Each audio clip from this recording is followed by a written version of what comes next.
Happy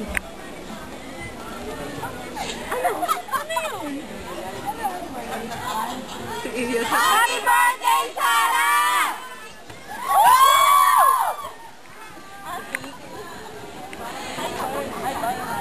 Dapat tinitigaw lang si Sarah, di ba? Ay, nakakaawa naman. Alin?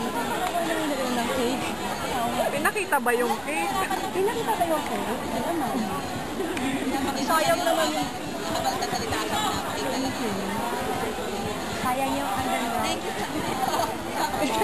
Pinapakita mo kasi kung anong cake na binadala.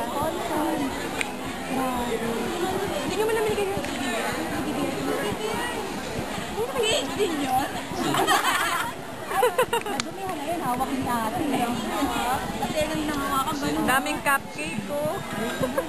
Cupcake.